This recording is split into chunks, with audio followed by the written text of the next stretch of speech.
அவங்களுக்கு இருக்கிற செல்வாக்கு அவங்க வந்து தனியாகவே நின்றாவோ சுயேட்சை நின்றாவோ தனியாக ஒரு கட்சி ஆரம்பிச்சு நின்றாவோ அவர் வந்து ஆயுள் ஃபுல்லாகவே இந்த தொகுதியோட அமைச்சராக இருந்திருப்பார், எம்எல்ஏ இருந்திருப்பார். என்னால் போன தடவை அவருக்கு ரொம்ப தீவிரமாக சப்போர்ட் பண்ணேன். நான் வந்து அவருக்கு எதிர்முறையான கொள்கையில் உள்ளவன்.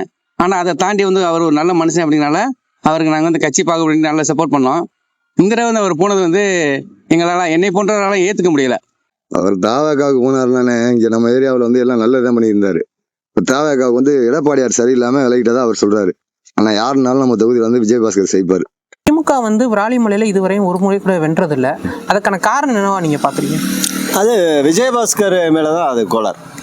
அதிமுக இருந்து தாவேக்காவுக்கு சென்றிருக்கனால அவரோட செல்வாக்கு வந்து தாவேக்கால மிகப்பெரிய பலத்தை ஏற்படுத்துமா? இல்லை, இந்த தொகுதியை பொறுத்த வரைக்கும் அவருக்கு தான் செல்வாக்கு. ஆனால் இந்த தடவை வந்து அவருக்கு செல்வாக்கு குறையும். இப்போ வந்து நம்ம ஒரு கடையில் இருக்கோம் அப்படிங்கனால மக்களோட தொடர்பில் இருக்கிறதுனால அவங்க மேலே நிறைய பேர் அதிருப்தியிலும் இருக்காங்க. உன்னால இப்போ 70,000 ஓட்டு ஒரு வாங்கியிருக்காரு, உதாரணமாக சொல்கிறேன், 70,000 ஓட்டு வாங்கியிருக்காரு.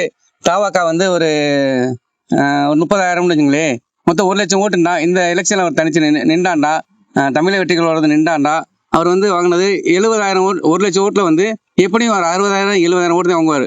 குறையும், அவருக்கு இந்த தடவை ஓட்டு வந்து குறையும். திமுகவில் அவர் நின்றிருந்தாருன்னா வெற்றி பெற்றிருப்பாருன்னு சொல்றீங்க. இப்ப தனிச்சா சுயேட்சை நின்றிருந்தாலும் வெற்றி பெறுவார். கட்டாயம் சுயேட்சை இருந்தாலும் அவருக்கு மேல மக்கள் அவர் மேல நிறைய மதிப்பு வச்சிருக்காங்க, அன்பு வச்சிருக்காங்க.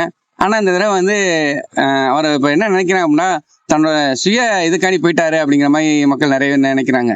செல்லாது தாவேக்காவுக்கு வந்து இங்க 2வது இடத்துல இருந்தா கூட விஜயபாஸ்கர் போனதுனால தாவேக்காவுக்கு வந்து விஜயபாஸ்கர் சப்போர்ட் கிடைச்சாங்கிறத அந்த செல்வாக்கு இருக்காது.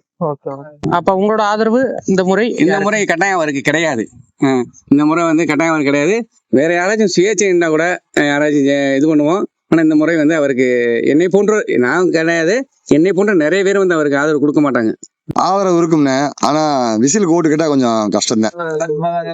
ஏடிஎம்கேல இருந்ததுனால ஆதரவு ஃபுல்லா விஜயபாஸ்கர் தான் கொடுத்தோம், எல்லாருமே கொடுத்தோம். ஆனா இப்போ வந்து விசிலுக்கு இருக்கிறதுனால போன மாசம் ரெட்டலைக்கு ஓட்டு கேட்டாரு. இப்போ வந்து விசிலுக்கு ஓட்டு கேட்டா இப்ப யார் போடுவா?